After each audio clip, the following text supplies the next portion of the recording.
This is a character I created last week. One half of a concept. The critic. Meet ego. What's up? I'm Ellie and welcome to the channel. This is part 2 of the inner critic. For those who never saw last week's video, please go watch it for context. Otherwise, here's a recap.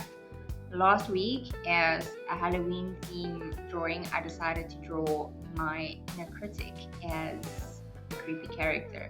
By the end of that video, I decided to draw the inner critic in both a male and female version because it represents the masculine and feminine. So that's what this video is, the feminine version. And here we are again, ground zero, the initial sketch. As much as I love the idea of the inner critic being represented by both the masculine and the feminine, this character was also inspired by the fact that I myself am female. Because by the time I finished the first character, I was so curious to see what this character would look like in female form, just because I myself am female. So, I prompted the AI. And this is what the AI kicked out. And wow, I loved it so much, I absolutely had to draw it as well. And so the idea was born of the critic in both masculine and feminine form. So, without further ado, meet Envy. Let me just say, as much as I love this character, and as much as I love the pair together, my favorite is Ego. I don't know what it is, but magic happened when I created that character. Anyway, here is Envy. Ground zero complete and outlined. Now begins all that fun stuff yet again, the details. There is nothing different about Envy's fate. She will inevitably meet the same fate as Ego, i.e. meet her end.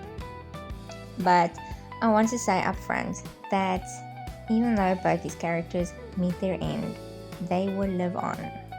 Whether in the real world because cartoons don't make sense, or the afterlife. Either way, they live on in a beautiful story. A stark contrast to the initial idea. I know. The symbolism behind killing these two characters that represent the inner critic was to silence the inner critic. So letting them live on in some kind of story is a complete contradiction of that. I hear you. At first glance, I know it seems like I'm doing the opposite and giving the inner critic a voice. To maybe speak even louder, because now the critic gets to live in a story that I'm creating. But hear me out. The creation of these two characters evolved an idea naturally. I can't even say that it sparked an idea, because it didn't, it just evolved. And so now it just is.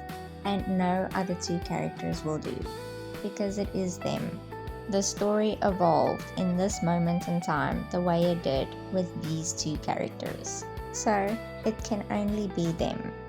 Even if it is somewhat of a contradiction, here's my perspective. Here's how we set it right. I've said it so many times now, so it is well established that these two characters represent the inner critic, an inner voice that I have come to realize does not belong to me.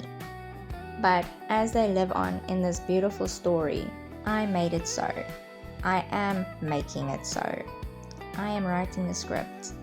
I'm creating the narrative. I've taken something ugly and made it into something beautiful. And dare I say, is the very embodiment of Carl Jung's individuation. Kind of. I didn't just kill the critic, that was the original idea, but I transformed it. Yes, the act of killing them was the ego's assertion of boundaries, claiming authorship over a voice that once took up a lot of space. It spoke very loudly.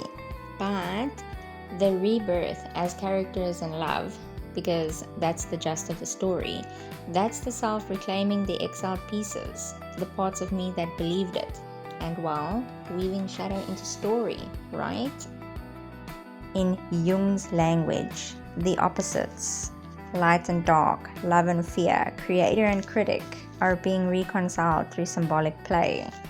So, in perspective, it's not a contradiction or a flaw in the process, but rather integration. Basically, in a nutshell, under all that, I alchemized the inner noise into art that loves itself back. To the person who's watched up to this point, does any of this make sense? I hope I haven't lost you for good. I swear, it doesn't always get this deep, but if you're still there and enjoying the vibe, I highly recommend Carl Jung.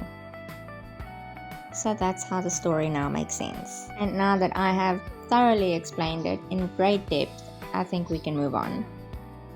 The names I've chosen for these characters are Ego and Envy. Ego because he looks a lot like a Vigo, as in Viggo Mortensen. But since we're working with the inner critic here, I thought Ego is better fitting. And I wanted her name to match in one way or another.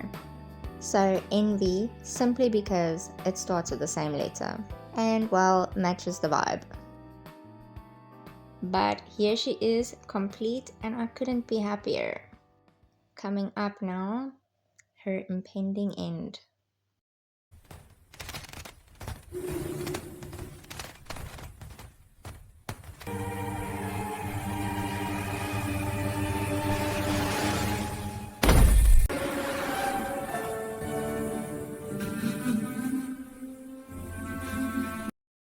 I know, it's so sad. In this story, Igor is smitten by Envy. He cannot exist without her, and she cannot exist without him. They are one. But don't worry, they meet again. That's all for this video. But before I go, what's something you've alchemized through art? Let me know in the comments.